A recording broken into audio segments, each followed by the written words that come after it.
સર્વે મહાનુભાવોને મારા નમસ્કાર. ભલા ભાઈઓ, આજે આપણે અહીં એક ખૂબ જ મહત્વપૂર્ણ વિષય એકતા, સંગઠન, સમર્થન અને લક્ષ્ય, ચાર વસ્તુ પર આપણે ભાર કેન્દ્રિત કરવાનો છે. એકતાનું મહત્વ શું છે? એકતા માત્ર એક શબ્દ નથી, તે આપણા જીવનનો એક મહત્વપૂર્ણ ભાગ છે. આપણને શીખવે છે કે એકતામાં તાકાત છે. જો આપણે એકજૂટ રહીશું તો કોઈ પણ શક્તિ આપણને હરાવી શકશે નહીં. આપણે ડેરાવાસી, સ્થાનકવાસી, શ્વેતાંબર, દિગંબર, એક તિથિ બે તિથિના ભેદભાવ ભૂલીને આપણે સૌ ભગવાન મહાવીરના જ અનુયાયી છે એવા મજબૂત ભાવ સાથે આગળ આવવું પડશે. એકતાનો અર્થ માત્ર શારીરિક રીતે એક સાથે રહેવાનો નથી, પણ માનસિક અને ભાવનાત્મક રીતે પણ એક હોવાનો અર્થ છે. આપણા સમાજમાં ભલા માટે આપણે એક થઈને કામ કરવું પડશે.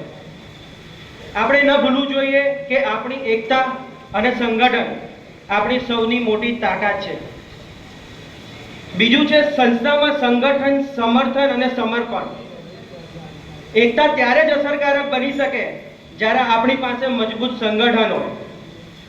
સંગઠન એટલે શિસ્ત, સમર્પણ એને ધ્યેયની સ્પષ્ટતા.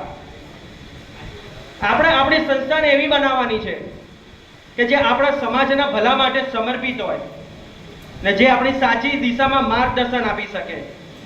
સાચા જૈન તરીકે આપણા ધર્મ, સંસ્કૃતિ અને પરંપરાઓનું રક્ષણ કરવું એ આપણી સૌથી મોટામાં મોટી જવાબદારી છે. સાચા જૈન તરીકે આપણે આપણા બાળકોને આપણો ધર્મ, ધર્મની રક્ષા અને સંસ્કૃતિના પાઠ શીખવવા પડશે. આવનારી પેઢીમાં ધર્મ પ્રત્યેનો પ્રાણ અને ધર્મ પ્રત્યેનો પ્રેમ બંને પૂરવા પડશે.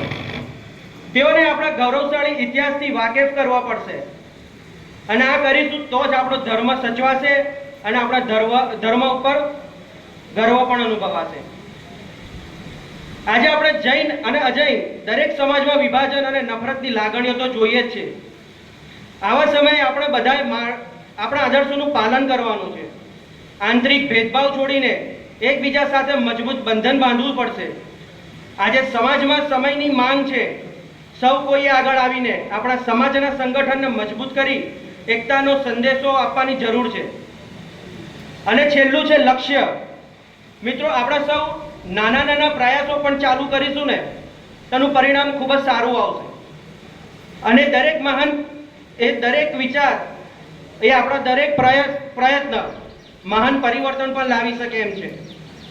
સંગઠનમાં શક્તિ છે.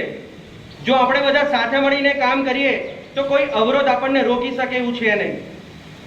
આપણા સૌનો ઉદ્દેશ એક જ છે કે જૈન સમુદાય એક મજબૂત અને સંકલિત સમાજ તરીકે વિકાસ પામે.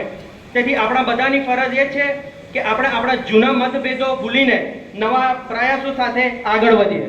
Thank you.